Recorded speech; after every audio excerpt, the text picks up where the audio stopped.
The gospel reading for this morning comes from the Gospel of Luke, which is the lectionary gospel for the year ahead of us. And as it is the case with every first Sunday in Advent, the Gospels on this Sunday start not with an early story in the life of Jesus, but rather with words of Jesus from later in his life, words where Jesus points towards the future in an effort to reassure and to guide the disciples. Here in the 21st chapter, Jesus is speaking as we begin with verse 25. There will be signs in the sun, the moon, and the stars, and on the earth distress among nations, confused by the roaring of the sea and the waves. People will faint from fear and foreboding of what is coming upon the world, for the powers of the heavens will be shaken. Then they will see the Son of Man coming in a cloud with power and great glory. Now when these things begin to take place, stand up and raise your heads, because your redemption is drawing near. Then he told them a parable. Look at the fig tree and all the trees.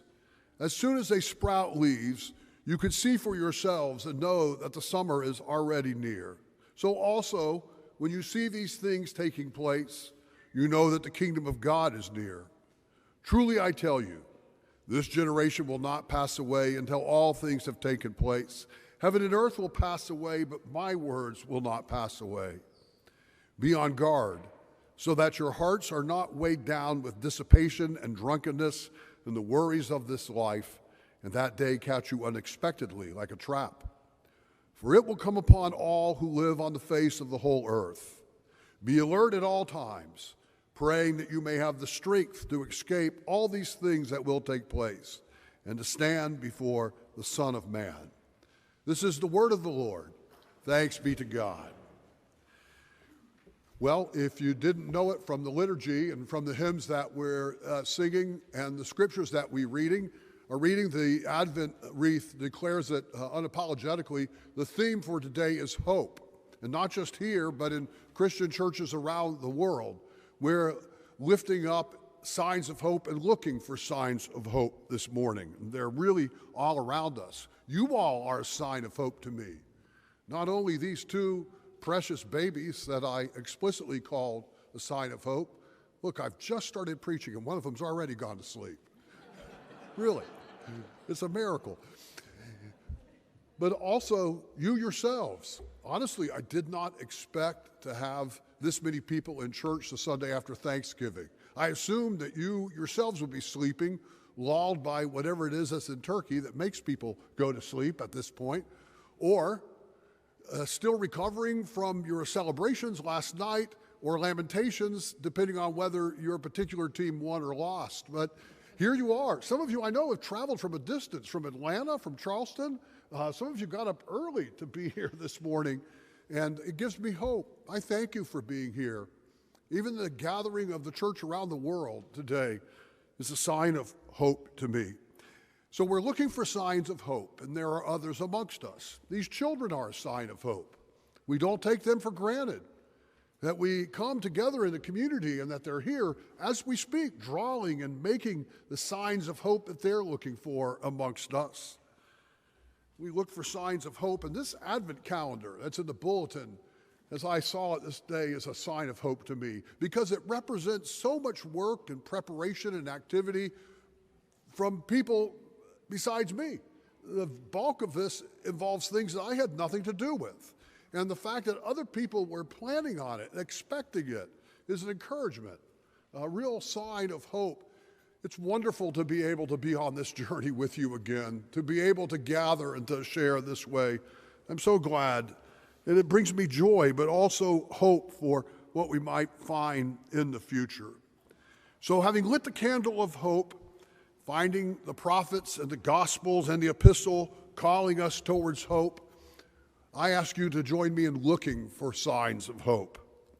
The children are right. Hope means God is sending help. And the gospel gives us an image from Scripture, a branch or a sprig or a tree. That's what Jesus lifts up. Why this particular image?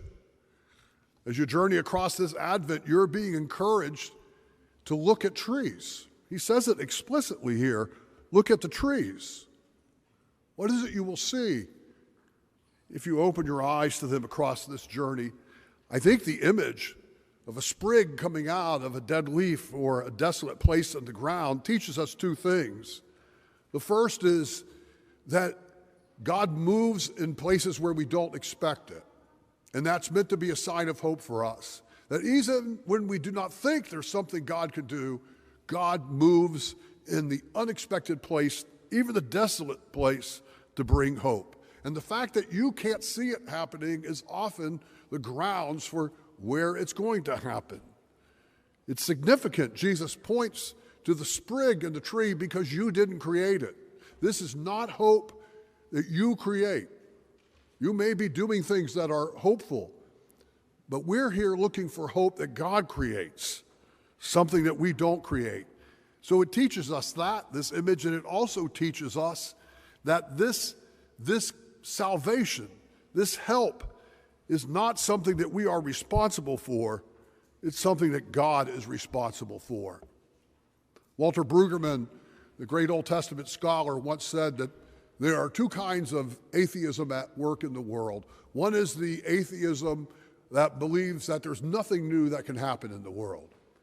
And the other is the atheism that believes that there's nothing new that can happen in the world unless we create it. And Advent, says Brueggemann, gives the lie to both of those, because it's about something new happening that God creates, and that's meant to be a sign of hope. So Jesus calls us here to be alert, to look for it, to watch, not only with our ears and eyes, but also with our hearts, with our minds, with a sense of touch, even in awareness. And then he exhorts us, be on guard. Not on guard like a fencer, although maybe there's a place for that kind of proactive defense, but be on guard. Here's the exact sentence. Be on guard so that your hearts are not weighed down with dissipation and drunkenness and the worries of this life. And that's worth unpacking a little bit. Be on guard, be alert, so that your hearts, your inner self, your emotions, the things you love, your thinking, that it won't be discouraged, weighed down. So that your inner compass, your spiritual self won't be discouraged, weighed down by what? Dissipation. I had to look that word up. Engaging in such intemperate and excess over consumption and self-indulgence. I think this is called the Thanksgiving meal. Engaging in such intemperate and excessive over consumption and self-indulgence that one is diminished further and further in capacity. Dissipation, and also drunkenness. I did not have to look that one up. Being intoxicated under the influence of a substance to the point where one no longer has control over one's actions or thinking. So be on guard, be alert, so that your heart is not weighed down with dissipation or drunkenness or overwhelmed with the worries of this life. The worries of this life. Anybody familiar with those? The worries of this life? This is Jesus speaking here. Be alert so that your hearts are not weighed down with dissipation, drunkenness, or the worries of this life. It's like they're two opposite poles.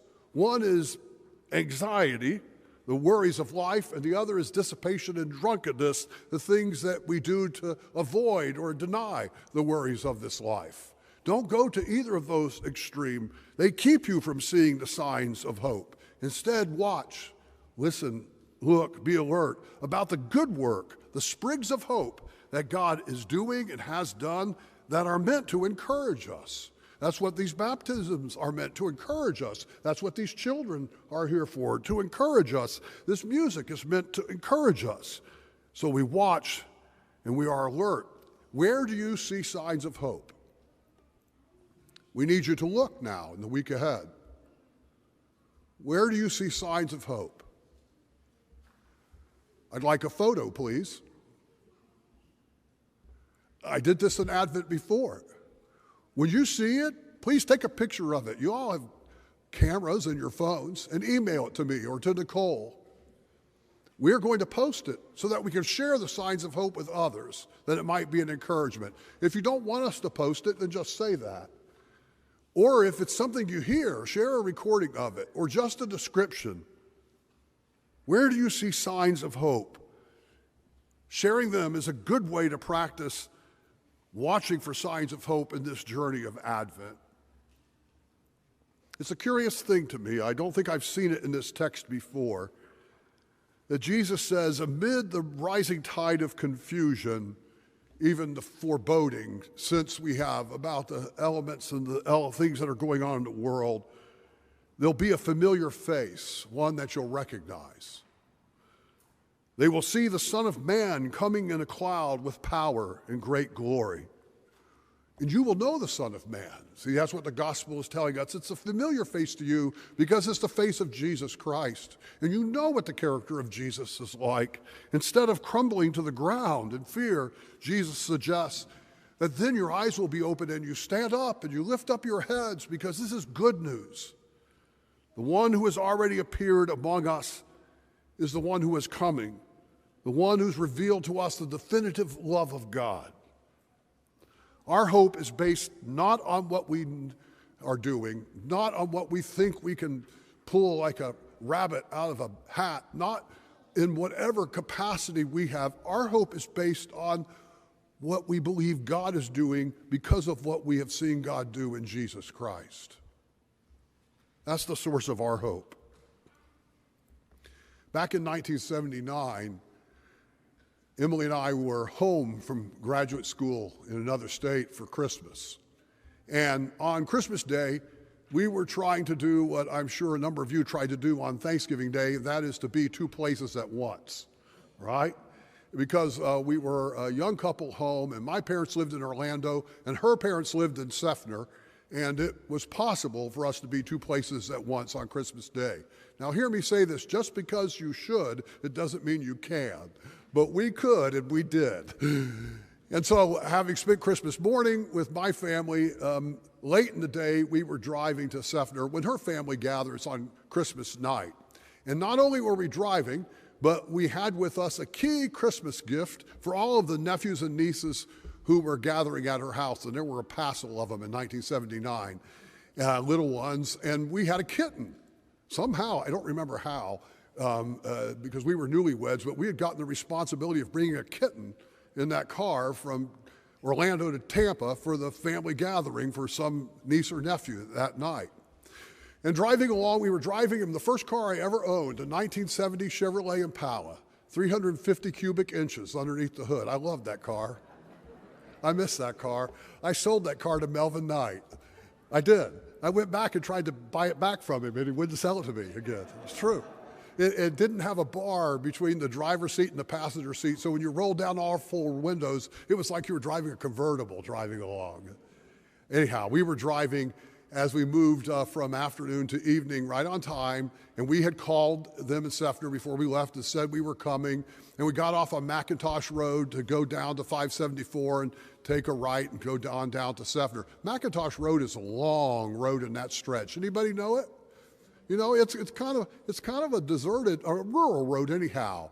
Now today there's some stuff on McIntosh Road, but in 1979 there wasn't anything on McIntosh Road except for strawberry fields. Seriously, a lot has happened there since then. So we got off and pulled onto McIntosh Road, and we're about a half mile down the road, and all of a sudden, bam! I blew a tire in the back, and not just a poo, but a bam! Paga. I just shredded it. So we pulled over with this kitten in the car and got out, and I went to my trunk, and my spare was flat. You know, in that moment, you look around for somebody else to blame, but it's only this guy who's responsible for that. I'm the one who's driving around with a flat tire. And now it's, you know, like 5 today, getting towards dark, and they're expecting us, and we've got the exciting Christmas gift, and we're a good 15 miles from Emily's house still, and there aren't any cell phones, and you have to figure out what you're going to do. Do you look on Christmas Day for some home that looks warm or inviting? And so we sat in the car and thought about it. which is not a very good strategy in that moment. But it's what couples often do in distress. And I said, I think we better stop walking. And she said, with this kitten? No, we're not going to do that. You wait here, my dad will come. And I thought, your dad is not going to come. You know, we've got to get going. We could put the kitten in a pillowcase. So we tried it. Have you ever carried a kitten in a pillowcase? The kittens don't want to be in pillowcases. We did get but about 2 steps where it was clear that was not going to work. And we were about 90 minutes from the time we were supposed to be there, and I looked up, and in the dark, sure as she said it, coming along McIntosh Road in his 1963 Chevy green pickup truck came her dad, looking for us. God bless him. He pulled up, got out of the car slowly, came over to us and said, how you all doing? Like he had just run into us at a store, you know. And so he put Emily and the kitten in the front seat and me in the back of the pickup truck and took us to the party. And the next day, he brought me to a store and we got a new tire and we got it fixed. But I said to her late Christmas night, how did you know your dad would come? She said, well, I know my dad. I know my dad. And that's the basis of Christian hope, see. We do not hope in vain. We hope because we have seen the character of God in Jesus Christ. We look for signs of that hope because we have seen Jesus Christ and we know what God is doing. We look for signs of it breaking in and we share them with others, that we might be encouraged and we might be faithful until God brings God's plans to fulfillment. Jesus said, be alert, pray, stand up, raise your heads, look for hope. Your redemption is drawing near.